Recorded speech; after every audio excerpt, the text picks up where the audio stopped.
হতাশ নন সমর্থকরা। ভবিষ্যতে আরো ভালো কিছু করবে, আমরা এই আশা নিয়ে থাকবো। আমরা আর একটু এক্সপেকটেশন বেশি ছিল, বাট আরো কয়েকটা সুযোগ ছিল গোল দেওয়ার মতো, শেষ পর্যন্ত হয়নি। দেখছিলেন প্রধান শিরোনাম। রাতের সময় সঙ্গে আছি আমি গোলাম রাব্বি এবং আমি ইয়াসমিন অনন্যা। এবার অন্যান্য শীর্ষ সংবাদ। যুক্তরাজ্য সফরের প্রথম দিনে ব্যস্ত সময় পার করছেন প্রধান উপদেষ্টা। এভিয়েশন খাতের 2 জায়ান্ট প্রতিষ্ঠানের সঙ্গে বৈঠক, বিমান প্রযুক্তি ও বিনিয়োগ নিয়ে আলোচনা। লন্ডনে ডক্টর ইউনূসের সঙ্গে তারেক রহমানের বৈঠক 13 জুন। রাজনৈতিক সংকট সমাধানে নতুন দিগন্ত উন্মোচনের আশা বিএনপির। আন্তর্জাতিকভাবেও গুরুত্বপূর্ণ বললেন মির্জা ফখরুল।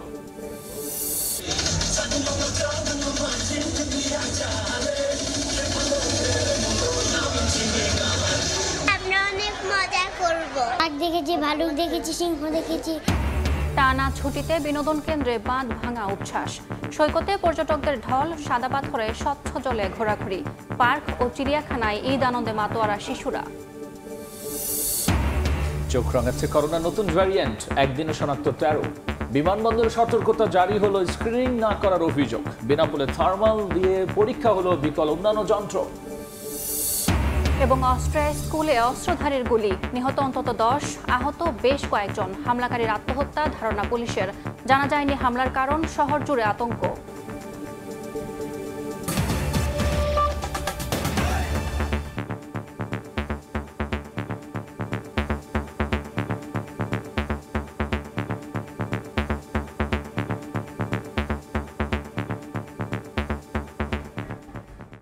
শুরুতেই ফুটবলের খবর। জাতীয় স্টেডিয়ামে সিঙ্গাপুরের বিপক্ষে লড়ছে বাংলাদেশ। এই মুহূর্তে জাতীয় স্টেডিয়ামে আছেন সহকর্মী পারভিন আক্তার। সবশেষ খবর জানতে সরাসরি যাচ্ছি তার কাছে।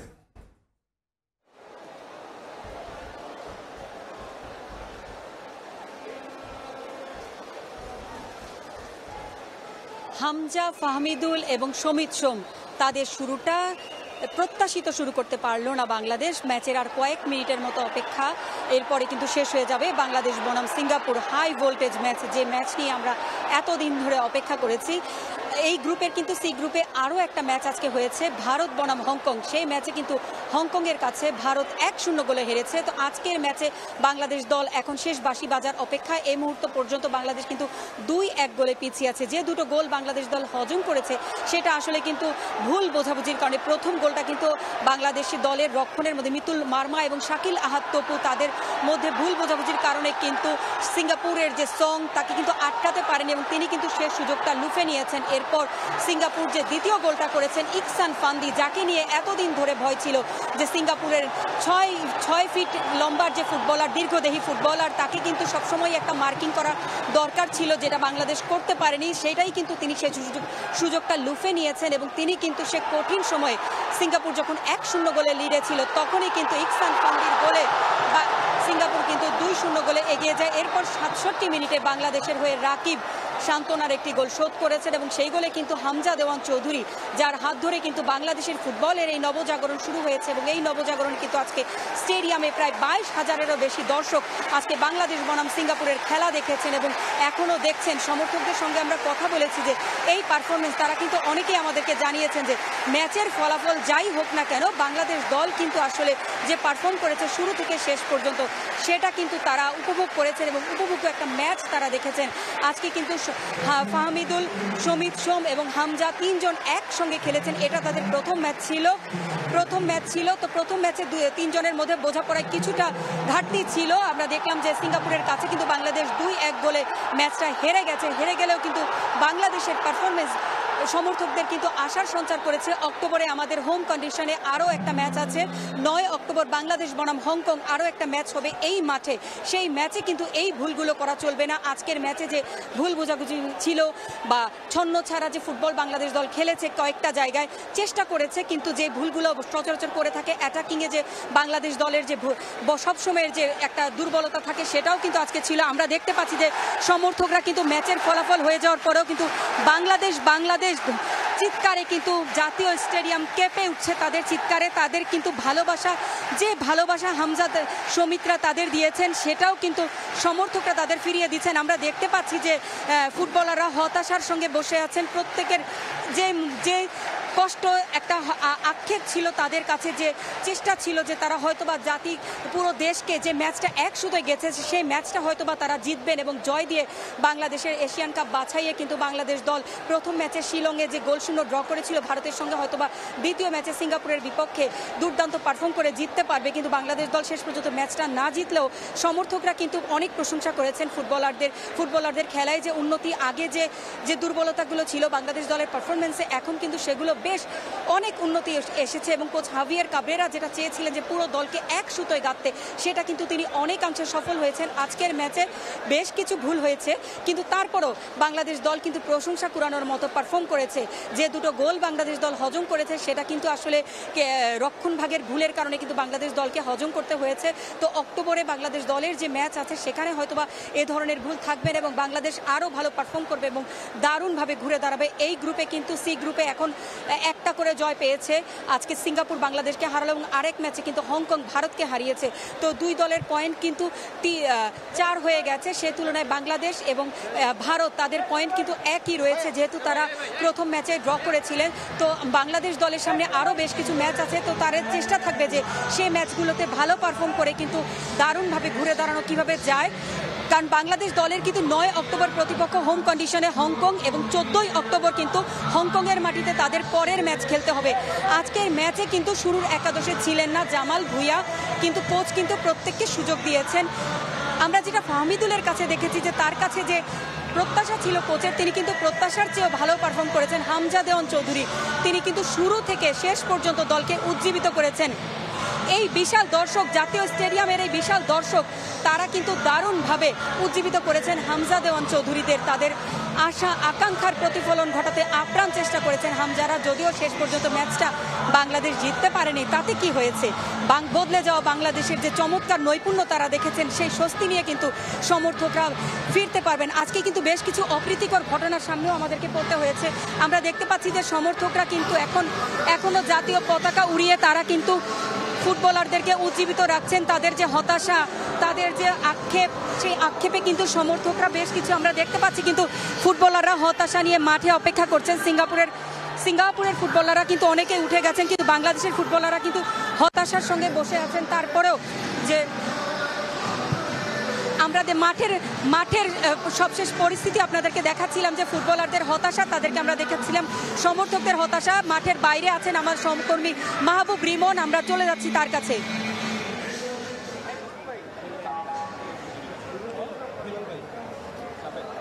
আসলে যে প্রত্যাশা নিয়ে বাংলাদেশ দলের সমর্থকরা এসেছিল, জানেন যে বাংলাদেশের এই ম্যাচ নিয়ে একটা আকাশ চুম্বী একটা প্রত্যাশা ছিল, কিন্তু সেই প্রত্যাশার প্রাপ্তিতে মেলবন্ধন হয়নি। দেখতেই পাচ্ছেন দর্শকরা মন খারাপ করে আসলে মাঠ ছাড়ছেন এবং তারা কিন্তু আনোয়ারুল হক হেলাল সাফের সাধারণ সম্পাদক, একটু জানতে চাইবো হেলাল ভাই, ম্যাচটা কেমন দেখেছিল?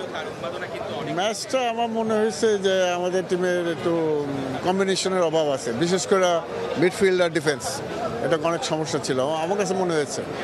ওরা কিন্তু অনেক গোছানো খেলছে। অনেক অনেক ধন্যবাদ। আনোয়ারুল হক হেলাল বলছিলেন যে আসলে কম্বিনেশনের অভাব এবং যে কারণে এই ম্যাচটা বাংলাদেশ আজকে যেটা দেখেছি যে মধ্যমাঠের দখল বাংলাদেশ খুব ভালোভাবে নিয়েছিল। দর্শকরাও বলছিলেন যে তারা একটা টিকিটের জন্য অনেক হাপিত্তেশ করেছিলেন। সেখান থেকে আসলে এইটা পাওয়ার পর, অর্থাৎ সেই টিকিটটা আসলে পাওয়ার পরে এই ম্যাচটা তারা দেখেছেন, কিন্তু শেষ পর্যন্ত কিন্তু তারা বাংলাদেশকে সাধুবাদ দিচ্ছেন এবং তারা বলছেন যে বাংলাদেশ ইতিবাচক ফুটবল খেলছে এবং যে নতুন দিন বদলের গানের কথা বলা হচ্ছে দেশের ফুটবলে, বিশেষ করে ক্রিকেটের গ্রাফ যখন ক্রমশই নিম্নমুখী, সেখান থেকে বাংলাদেশ দলের এই সমর্থকদের ঢেউ, যে এটা তো এক ম্যাচের জন্যই হবে না, কারণ জানেন যে সামনে এশিয়ান কাপ বাছাইয়ের আরও বাংলাদেশের কোয়ালিফায়ারের ম্যাচ রয়েছে। সব মিলে তারা বলছেন এখনও সুযোগ রয়েছে, তবে ওই যে স্কোরিংয়ের সমস্যা দেখতেই পাচ্ছেন দর্শকরা মন খারাপ করে আসলে বের হচ্ছে। যেমনটা উচ্ছ্বাস আমরা দেখছিলাম, অর্থাৎ যখন বাংলাদেশ দলের এই ম্যাচটা শুরু হবে, আজকে সারাদিন থেকে আসলে আমরা জানাচ্ছিলাম, দর্শকরা সময় সংবাদের পর্দায় দেখছিলেন যে উচ্ছ্বাস ছিল আজকের ম্যাচ নিয়ে, সেই উচ্ছ্বাসে কিছুটা টান পড়েছে এবং তারা মন খারাপ করে বেরোচ্ছে। তবে তারা প্রাপ্তির কথা বলছেন, প্রাপ্তি হচ্ছে বাংলাদেশ দল যেভাবে আসলে আজকে লড়েছে, বিশেষ করে সিঙ্গাপুর আসিয়ান দলগুলোর যদি আমরা কথা বলি, বাংলাদেশের সাথে শারীরিক এবং শক্তিমত্তার সব দিক থেকে এগিয়ে এই মুহূর্তে আসলে ক্রীড়া উপদেষ্টাকে আমরা যে কোনো সময় ক্রীড়া উপদেষ্টা আসলে বের হতে পারেন তিনি, এবং আমরা একটু তার সঙ্গে ক্রীড়া উপদেষ্টা বের হচ্ছেন, আমরা একটু তার সঙ্গে কথা বলার চেষ্টা করব। মাননীয় ক্রীড়া উপদেষ্টা, আমরা লাইভে রয়েছি, আমরা লাইভে রয়েছি। বাইরে যান, জটলা বাইকে যাবে এখানে মানুষ বের হতে পারবে, আমরা ব্লক না করে। হ্যাঁ, ফুটবলের একটা নবজাগরণ, আরে ভাই কি সরানো, নবজাগরণ বাংলাদেশ ভালো খেলেছে, তার চেয়ে বড় কথা ফুটবলের তো একটা নবজাগরণ। হ্যাঁ, অবশ্যই সবচেয়ে ভালো যে বিষয়টা সেটা হচ্ছে আমরা দর্শকদের কাছে, বাংলাদেশের মানুষের কাছে ফুটবলের প্রতি যে বিশ্বাস, আস্থা এবং সমর্থনের জায়গাটা সেটা ফিরিয়ে আনতে পেরেছি, এবং ভালো খেলার প্রতিফলনটা মাঠেও দেখা যাচ্ছে। আজকের খেলা আমি শুধু বলবো যে ব্যাড লাক, আমাদের অনেকগুলো খুবই ম্যাচিউর চান্স তৈরি হয়েছে এবং খুব সুন্দর সুন্দর গোল কিক হয়েছে, এবং লাস্ট সেকেন্ডেও যদি দেখেন, so it was bad luck. তবে বাংলাদেশ ভবিষ্যতে ফুটবলে ভালো করবে, এটাই প্রত্যাশা। বারবার চেষ্টা করার পরও জাতীয় স্টেডিয়ামে নিরাপত্তা বিঘ্নিত হচ্ছে দর্শকের চাপে, এটা যেমনটি ইতিবাচক, একইভাবে তো আসলে ফিফার ফাইনাল একটা বিষয় থাকে, এই বিষয়টিকে আরও দেখভাল করবেন কিনা? হ্যাঁ, নিরাপত্তা নিশ্চিতের জন্য আমরা সামনে আরও ব্যবস্থা নিব, যাতে করে আসলে আমাদের দর্শকদের যেই ফুটবলের প্রতি যেই ভালোবাসা, সেটার একটা বহিঃপ্রকাশ করতে গিয়ে দেখা যায় যে ভিড়ের কারণে বা বিভিন্ন কারণে নিরাপত্তা বিঘ্নিত হচ্ছে। আমরা এটা আরো ভালোভাবে দেখবো। প্রেস বক্সের এনভায়রনমেন্টটা হচ্ছে, প্রেসিডেন্ট বক্সের এনভায়রনমেন্টটা কিরকম ছিল? আপনি ছিলেন, আর অনেকেই ছিল সেখানে, সবাই বাংলাদেশের অ্যাটাকিং এর সময় আমরা যেরকম পুরো স্টেডিয়াম জুড়ে একটা চিৎকার শুনতে যাচ্ছিলাম বাংলাদেশের পায়ে বল রেজাল্ট যাই হোক।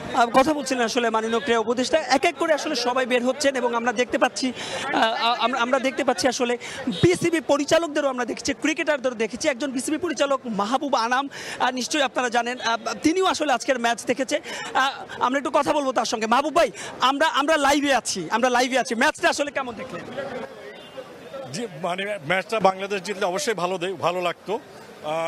খেলার গতি খুব যে এক্সট্রাঅর্ডিনারি আমি বলবো না, মনে হয় সব প্লেয়ার অনেক বেশি সেফটিতে খেলেছে, বাট আমার মনে হয় দেয়ার আর ফিউ ট্যালেন্ট, সেটাকে যদি ভালোভাবে কাজ করা যায় হয়তো বাংলাদেশ দল আরও ভালো খেলবে।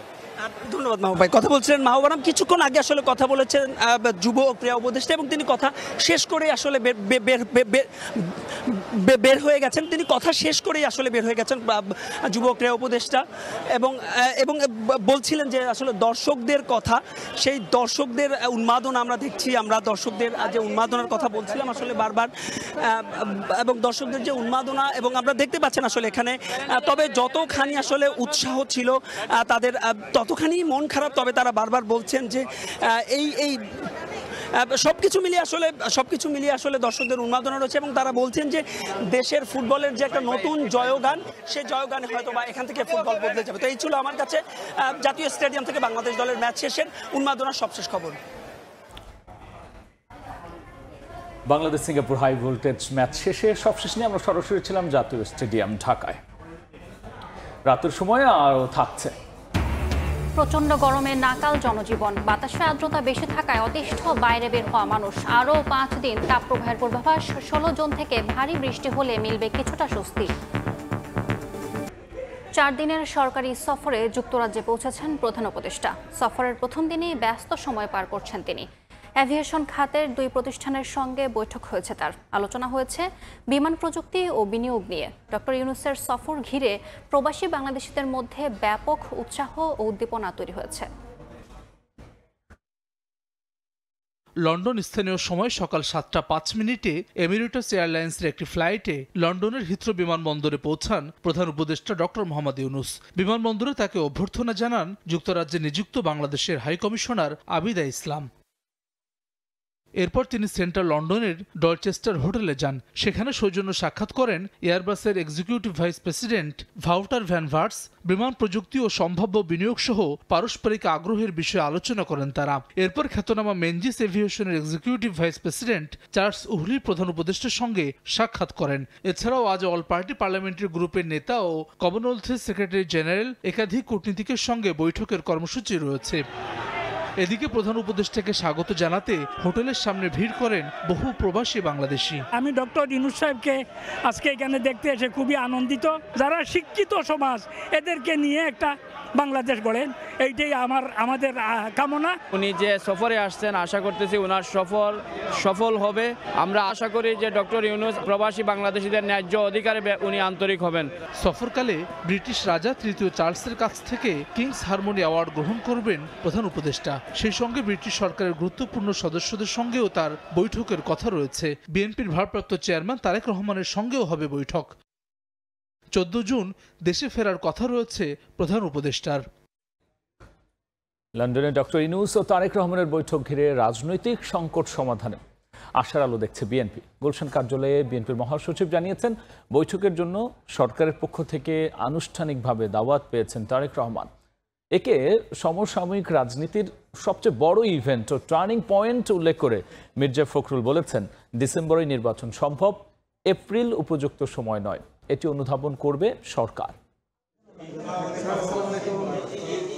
ঈদের পর সাংবাদিকদের সঙ্গে বিএনপির মহাসচিব মির্জা ফখরুল ইসলাম আলমগীরের শুভেচ্ছা বিনিময়।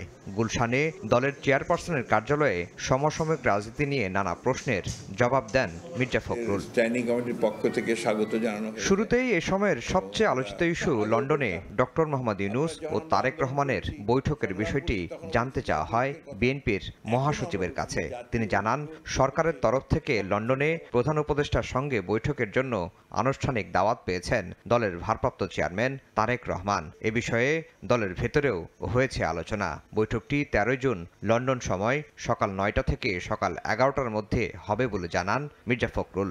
ওনাকে ফর্মালি দাওয়াত করা হয়েছে মিটিংয়ের জন্য।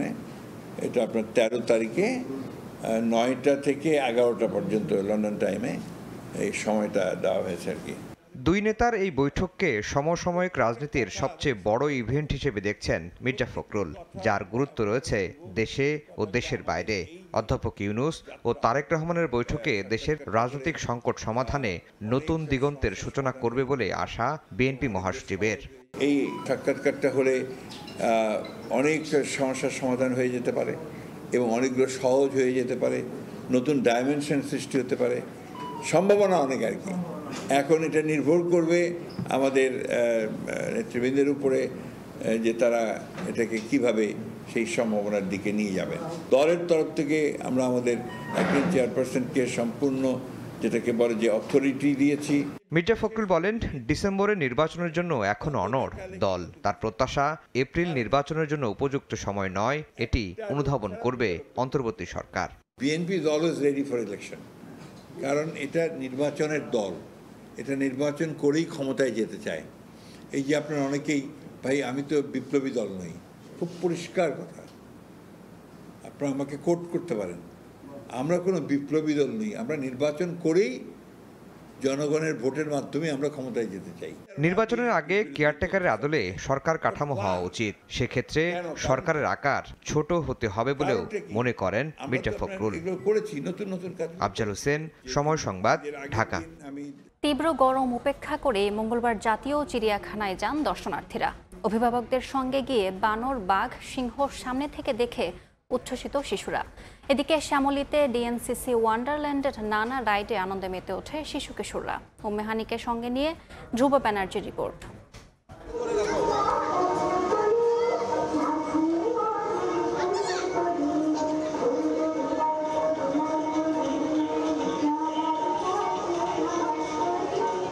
ঈদের ছুটি প্রায় শেষ হতে চলল। ছুটির এ সময়ে ফুরোয়নি ছোট্ট শিশুর বায়না। তাই তো শিশুদের নিয়ে অভিভাবকরা ঘুরে বেড়াচ্ছেন রাজধানীর বিভিন্ন বিনোদন কেন্দ্রে। ঈদের ছুটির চতুর্থ দিনে প্রচণ্ড গরম উপেক্ষা করেই জাতীয় চিড়িয়াখানায় ঢল নামে দর্শনার্থীর। বাবা মায়ের সঙ্গে আসে শিশুরাও। বাঘ দেখেছি, ভালুক দেখেছি, সিংহ দেখেছি, উট পাখি দেখছি আর হাতি দেখছি। অনেক ভালো লাগছে। আমি দেখেছি হাতি, সিংহ, বাঘ। জাতীয় চিড়িয়াখানা ছোট বাচ্চাদের জন্য একটা পারফেক্ট জায়গা। ঈদের ছুটিতে পরিবারকে সময় দিতে পারি, আর সেজন্য আমি আমার ওয়াইফ এবং বাচ্চাদের নিয়ে চিড়িয়াখানায় আসলাম। অন্যদিকে সকাল থেকেই শ্যামলীর শিশু পার্কে শিশুদের উচ্ছ্বসিত ভিড়, উদ্দেশ্য মজার মজার রাইডে চড়া। আমার এখানে এসে খুবই ভালো লাগছে, আমি অনেকগুলো রাইডে উঠেছি, হাঁস আড়াটাতেও চড়ছি, গাড়ি আড়াটাতেও চড়ছি। সন্তানদের এমন বাঁধ ভাঙা উচ্ছ্বাসে বাবা মার চোখে মুখে প্রশান্তির ছাপ। ঈদের আনন্দকে পূর্ণতা দিতে বাচ্চাদের নিয়ে ঘুরতে আসতে পারায় তৃপ্ত অভিভাবকরা। ধ্রুব ব্যানার্জি, সময় সংবাদ, ঢাকা। দেশে নতুন করে চোখ রাঙাচ্ছে করোনার নতুন ভ্যারিয়েন্ট। বিমানবন্দর কর্তৃপক্ষ সতর্কতা জারির দাবি করলেও যাত্রীরা বলছেন স্ক্রিনিংয়ের বালাই নেই। এদিকে বেনাপোল স্থলবন্দরে শুধু হ্যান্ড থার্মাল দিয়ে স্বাস্থ্য পরীক্ষা শুরু হলেও ভারতীয় ট্রাক চালকদের এই কর্মসূচির আওতায় আনা হয়নি। 4 বছর আগে করোনা ভাইরাসের এক ভয়াবহ রূপ দেখেছিল বিশ্ববাসী। সম্প্রতি সেই মহামারী ফের নতুন রূপে দেখা দিয়েছে। পাশের দেশ ভারতে নিয়েছে ভয়াবহ রূপ। গত 2 সপ্তাহ ধরে দেশেও নতুন করে করোনা শনাক্ত হচ্ছে। স্বাস্থ্য অধিদপ্তরের সূত্র বলছে এবার আতঙ্ক ছড়াচ্ছে ওমিক্রন ধরনের নতুন ভ্যারিয়েন্ট NB1.8.1। চিকিৎসকদের সংখ্যা এই ভ্যারিয়েন্টটি বিভিন্ন দেশে ছড়াচ্ছে, যা আন্তর্জাতিক ভ্রমণকারীদের মাধ্যমে বাংলাদেশেও ছড়িয়ে পড়ার ঝুঁকি তৈরি করছে। ভারতসহ পার্শ্ববর্তী কয়েকটি দেশে করোনা ভাইরাসের নতুন ভ্যারিয়েন্টের সংক্রমণ বেড়ে যাওয়ায় সতর্কতা জারি করেছে স্বাস্থ্য অধিদপ্তর। জরুরি প্রয়োজন ছাড়া ভারত ভ্রমণ না করারও নির্দেশনা দেওয়া হয়েছে। নতুন একটা ভ্যারিয়েন্ট আসতেছে, ওই অনুযায়ী আমাদের প্রিপারেশন থাকতে হবে, সেটা এয়ারপোর্ট হোক, সব জায়গায় হোক। এখানে আমি তেমন কোনো ফ্যাসিলিটিস পেলাম না, মানে কিছুই নাই, যা যেমন ইচ্ছা চলছে। করোনা যেন আসছে তা আমরা জানি না। করোনা সংক্রমণ প্রতিরোধে বাড়তি সতর্কতার কথা জানান বিমানবন্দরের ঊর্ধ্বতন এই কর্মকর্তা। থার্মাল স্ক্রিনিং অন করে দেওয়া হয়েছে আমাদের পার্শ্ববর্তী দেশের থেকে। এখন সব অ্যারাইভিং প্যাসেঞ্জারদের জন্যই আমরা থার্মাল স্ক্রিনিংটা করেছি। এখানেও যে গাইডলাইন্স আছে, আমাদের সাফিসিয়েন্ট মাস্ক টাস্কের ব্যবস্থা রাখা হয়েছে। যদি অসুস্থ হয় তাদেরকে এখানে ইনিশিয়াল চেক করে পরবর্তীতে কুর্মিটোলা হসপিটালে পাঠানো, এগুলো কোঅর্ডিনেশন ওদের সব চালু রয়েছে। দেশে করোনা সংক্রমণের ভয়াবহতা এড়াতে বিমানবন্দরের পাশাপাশি বেনাপোল স্থলবন্দরেও জারি করা হয়েছে সতর্কতা। ইমিগ্রেশন চেকপোস্টে ভারত থেকে আসা পাসপোর্টধারী যাত্রীদের স্বাস্থ্য পরীক্ষা করা হয়। তবে পণ্যবাহী ভারতীয় ট্রাক চালকদের এখনও এই কর্মসূচির আওতায় আনা হয়নি। শাহিন আলম, সময় সংবাদ, ঢাকা। ধলেশ্বরী নদীকে বাঁচিয়ে চামড়ার বিশ্ববাজার ধরতে সাভারের শিল্পনগরীতে নতুন আরেকটি কেন্দ্রীয় বর্জ্য শোধনাগার নির্মাণ করবে সরকার। শিল্প মন্ত্রণালয় জানিয়েছে নতুন সিইটিপি নির্মাণের কাজ পেতে পারে ইতালি। এছাড়া বর্তমানে চালু থাকা বর্জ্য শোধনাগার পুরোপুরি সচল হচ্ছে আগামী অর্থবছরেই। এই সিইটিপি নির্মাণে অনিয়মকারীদের বিরুদ্ধে ব্যবস্থা নেওয়া হবে বলে জানিয়েছেন শিল্প উপদেষ্টা। শুভ খানের রিপোর্ট। লবণ দিয়ে থরে থরে রাখা হয়েছে কোরবানির পশুর চামড়া। এরপর বিশাল ড্রামে রাসায়নিকে ভিজে তৈরি হবে ওয়েট ব্লো, যা শুকানোর পর রপ্তানির জন্য উপযুক্ত হয় প্রতি পিস চামড়া। সংরক্ষণ থেকে চামড়া বাজারজাত উপযোগী করতে শিল্পনগরীতে প্রতিদিন তৈরি হচ্ছে 20,000 কিউবিক মিটার তরল বর্জ্য। কঠিন বর্জ্য উৎপন্ন হয় গড়ে 120 টন, যা কোরবানিতে বেড়ে দ্বিগুণ হয়। শিল্পনগরীর বর্জ্য শোধনে প্রয়োজন 3,500 MCU সক্ষমতার শোধনাগার, অথচ চীনা প্রতিষ্ঠান নির্মিত সিইটিপির সক্ষমতা সর্বোচ্চ 1800 MCU। ফলে অপরিশোধিত বর্জ্যের বড় অংশই পড়ছে ধলেশ্বরী নদীতে। মিলছে না চামড়া রপ্তানির ক্ষেত্রে LWGর সনদ, দাম পাচ্ছেন না মৌসুমি ব্যবসায়ীরাও। বিশাল এই সমস্যাটাকে সমাধান করে দেয়, তাহলে ট্যানারিগুলো স্মুথলি চলবে, চামড়াও কিনতে পারবে এবং বেশি হবে। শিল্প মন্ত্রণালয় বলছে চামড়া শিল্পনগরীর ত্রুটি দুর্বলতা খুঁজে বের করতে জরিপ করছে ইউরোপীয় ইউনিয়ন। ওই প্রতিবেদনের উপর ভিত্তি করে নতুন আরেকটি বর্জ্য শোধনাগার নির্মাণের উদ্যোগ নেওয়া হবে। পুরোপুরি নতুন প্ল্যান্ট তৈরি করার একটা সময় আসছে। নতুন সরকারও চাচ্ছেন, ইউরোপিয়ান ইউনিয়ন একটা স্টাডি করছে এবং তারা ফ্রি অফ কস্টে এটা আমাদের করে দিচ্ছে। ইটালি যারা এটা আসলে পায়োনিয়ার সারা বিশ্বে, তাদের দিয়ে আমরা একটা সিইটিপি করতে পারি কিনা। আগামী অর্থ বছরে পুরোপুরি সচল হবে বিদ্যমান সিইটিপি, পার পাবে না অনিয়মে জড়িতরা, বলছেন শিল্প উপদেষ্টা। বিগত সময়ে যারা এগুলির জন্য দায়ী ছিল তাদের বিরুদ্ধে বিভিন্ন ধরনের ব্যবস্থা নেওয়া শুরু হয়েছে। দুদকের কার্যক্রম চালু আছে। সিইটিপি নির্মাণে অনিয়ম করায় চীনা প্রতিষ্ঠানের সিকিউরিটি মানি আটকে রেখেছে সরকার। অর্থ ফেরত পেতে প্রতিষ্ঠানটি তদবির করছে বলেও জানান শিল্প সচিব। শুভ খান, সময় সংবাদ, ঢাকা। গত 10 বছরের মধ্যে সর্বোচ্চ দামে চামড়া বিক্রি হচ্ছে বলে জানিয়েছেন বাণিজ্য উপদেষ্টা শেখ বশিরউদ্দিন। তিনি বলেছেন, এবারই প্রথম লবণ চাষিদের মধ্যে বিনামূল্যে লবণ বিতরণের ফলে বাজার ব্যবস্থার সুষম কাঠামো তৈরি হয়েছে। দুপুরে নাটোরের চক বৈদ্যনাথ এলাকায় চামড়া ব্যবসায়ীদের সঙ্গে মতবিনিময়ে সময়ে একথা বলেন তিনি। 10 বছরের মধ্যে হাইয়েস্ট প্রাইসে চামড়া বিক্রি হচ্ছে এবং এই যে প্রচেষ্টাটা আমরা নিয়েছি, আশা করা যায় যে এইটা এমন একটা সাংস্কৃতিক মানে আমাদের একটা তৈরি করবে যেটা আগামী বছর ইনশাল্লাহ এর থেকে আরো বেটার কিছু হবে এবং এটা সকলের সহযোগিতার মধ্যে। এতিম মাদ্রাসার বাচ্চারা যারা এর হকদার, এরা এর বিনিময়ে লাভবান হবে। যুক্তরাজ্য সফরের প্রথম দিনেই ব্যস্ত সময় পার করছেন প্রধান উপদেষ্টা। এভিয়েশন খাতের 2 জায়ান্ট প্রতিষ্ঠানের সঙ্গে বৈঠক, বিমান প্রযুক্তি ও বিনিয়োগ নিয়ে আলোচনা।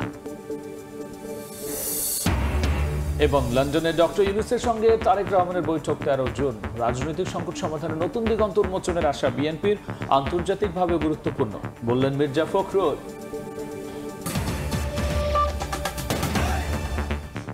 এই ছিল রাতের সময়, সঙ্গেই থাকুন সময়।